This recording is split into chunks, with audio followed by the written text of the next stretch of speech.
২ মাস যাবৎ হাসপাতালের বিছানায় মৃত্যুর সাথে পাঞ্জা লড়ছে নবজাতক এক শিশু। কে এই নবজাতক? কে তার পিতা? কেই বা তার মাতা? কেউই জানেন না।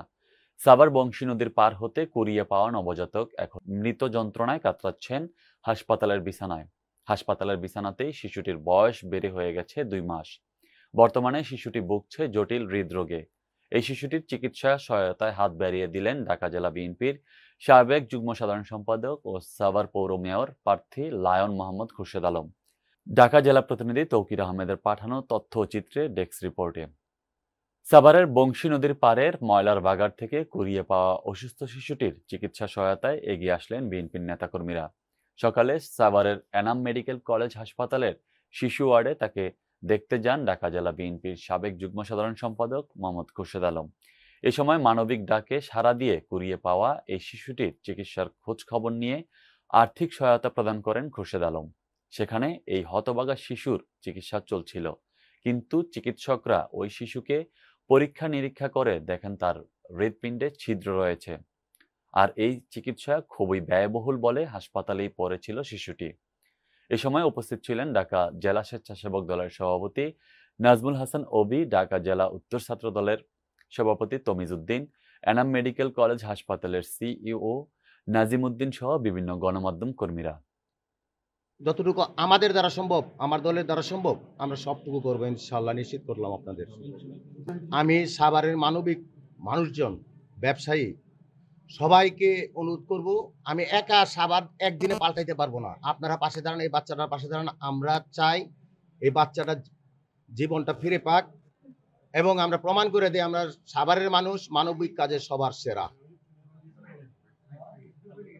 নির্দেশনায় আমরা আমরা সাভারের সাবেক কাউন্সিলর খুরশিদ ভাই আর এই এনাম মেডিকেল কলেজের সিও ডক্টর নাজিম দুজনের তত্ত্বাবধানে আসলে এই রোগীটা আজ বাচ্চাটা আছে আমরা জেনেছি এই বাচ্চাটা 2 মাস 10 দিন বয়স। বাগেরহাটের চিতলমারীতে চলতি মৌসুমে ধানের ভালো ফলন হলেও গত কয়েকদিনের বৃষ্টিপাতের কারণে মাঠ ভরা পাকা ধান নিয়ে বিপাকে রয়েছেন চাষিরা। একই সময়ে বেশিরভাগ জমির ধান পাকার কারণে তীব্র আকারে সংকট দেখা দিয়েছে শ্রমিকের। সরজমিনে উপজেলার একমাত্র শ্রমিক বাজার দুর্গাপুর গিয়ে দেখা গেছে প্রতিদিন কাকডাকা বোর্ড থেকেই চিতলমারী সহ আশপাশের কয়েকটি উপজেলা থেকে শত শত ধান কাটা শ্রমিক এই বাজারে বিরাজমান। ভোর 4:30 থেকে সকাল 8টা পর্যন্ত জমির মালিক ও ধান কাটা শ্রমিকের হাঁক ডাকে মুখরিত থাকে বাজারটি। বর্তমানে জনপ্রতি শ্রমিকের জন্য জমির মালিককে দৈনিক 1200 টাকা থেকে 1400 টাকা পর্যন্ত প্রদান করতে হচ্ছে।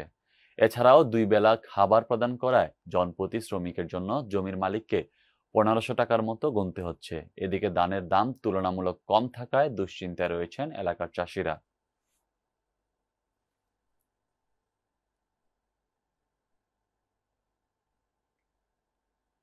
নেত্রকোনা জেলার কেন্দুয়া উপজেলা পরিষদের দক্ষিণ পূর্ব পাশের বাউন্ডারি ওয়াল সংলগ্ন একটি গেট নির্মাণকে কেন্দ্র করে শুরু হয়েছে মিশ্র প্রতিক্রিয়া। জানা গেছে সংশ্লিষ্ট এলাকাবাসী কোভিড-19 এর সময়ে বন্ধ করা গেটটিকে খুলে দেওয়ার আবেদন করেন। এরই প্রেক্ষিতে দ্রুত পদক্ষেপ গ্রহণ করার জন্য বিভাগীয় কমিশনার কার্যালয় থেকে উপজেলা নির্বাহী কর্মকর্তাকে চিঠি ইস্যু করা হয়। ফলে উপজেলা পরিষদের মাসিক সমন্বয় সভায় সিদ্ধান্ত গ্রহণ করে পকেট গেট নির্মাণ করে দেওয়া হবে। জনসাধারণের চলাচলের জন্য নির্দেশনা মোতাবেক পকেট গেটটি খুলে দেওয়া হয়। পকেট গেটটি খুলে দেওয়ার 2 দিন পর একই স্থানে এলাকাবাসীর পক্ষ থেকে রিক্সা, মাইক্রোবাস, গাড়ি, ফায়ার সার্ভিস, অ্যাম্বুলেন্স প্রবেশের উপযোগী করে একই স্থানে একটি বড় গেট নির্মাণের জন্য আবেদন করা হয়। এছাড়াও জানা গেছে বর্তমানে উপজেলা পরিষদের অভ্যন্তরে মূল ফটক ছাড়াও 2টি বড় গেট, 2টি পকেট গেট, একটি ইনডোর স্টেডিয়াম ও ইনডোর স্টেডিয়ামের রাস্তা সহ বাউন্ডারি ওয়াল ভেঙে রাস্তা নির্মাণের আবেদন রয়েছে।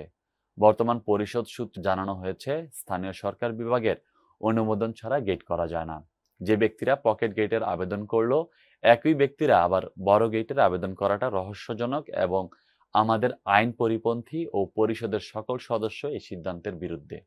পরিষদের সিদ্ধান্ত ও স্থানীয় সরকার বিভাগের অনুমোদন ব্যতীত গেট করা যায় না। ওদিক দিয়ে অ্যাম্বুলেন্স, ফায়ার সার্ভিস যাবার রাস্তা নেই, ভেতরে সব সরু রাস্তা। আরও অনেক গেট আর ইনডোর স্টেডিয়ামের জন্য আবেদন রয়েছে। ওদিক দিয়ে গেট দিতে হলে বাকিদেরও গেট দিতে হবে, যা পরিষদ ও স্থানীয় সরকার বিভাগ অনুমোদন দেবে না। পুরো বিষয়ে স্থানীয় সরকার বিভাগের মতামত চেয়ে চিঠি লেখা হয়েছে। এ বিষয়ে কেন্দুয়া উপজেলা নির্বাহী কর্মকর্তা এমদাদুল হক তালুকদার বলেন, জনস্বার্থের বিবেচনায় কাজ করছে প্রশাসন। পরিষদের সীমানা প্রাচীর নির্মাণের আগেই চতুর্পাশে বেশ কটি গেট ছিল, কিন্তু নিরাপত্তার স্বার্থে সেগুলো বন্ধ করা হয়। এখন লিখিত দাবি ও কমিশনার কার্যালয়ের লিখিত নির্দেশনায় পকেট গেট পুনর্নির্মাণ করা হয়েছে। প্রাক্কলন অনুমোদনের জন্য স্থানীয় সরকার বিভাগে প্রেরণ করা হয়েছে। এছাড়াও বড় ও ছোট গেট স্থাপনে একাধিক আবেদন পড়েছে। পক্ষে বিপক্ষে মতামত রয়েছে। যাচাই বাছাই করে উপজেলা পরিষদের সভায় সিদ্ধান্ত নেওয়া হবে। তবে উপজেলা পরিষদের নিরাপত্তা নিশ্চিত করে পদক্ষেপ গ্রহণে মতামত দিয়েছে উপজেলা কৃষি ও সমবায় কর্মকর্তা সহ পরিষদের অন্যান্য সদস্যরা। চাঁদপুরের ফরিদগঞ্জে রেস্টুরেন্ট ব্যবসার আড়ালে চলছে অশ্লীলতা। স্কুল কলেজ পড়ুয়া শিক্ষার্থীদের একান্তে সময় কাটানোর জন্য এই রেস্টুরেন্টে প্রবেশ করেন। তার আড়ালে চলছে অসামাজিক কার্যকলাপ। আলো আঁধারির মাঝে ছোট ছোট কেবিন তৈরি করে গড়ে উঠেছে রেস্টুরেন্টটি। স্কুল কলেজ ভার্সিটি পড়ুয়া ছাত্রছাত্রীদের ক্লাস চলাকালীন ওয়েটিং এর নামে অসামাজিক কার্যকলাপে লিপ্ত হওয়ায় সুযোগ করে দেওয়া হচ্ছে এই স্থানে।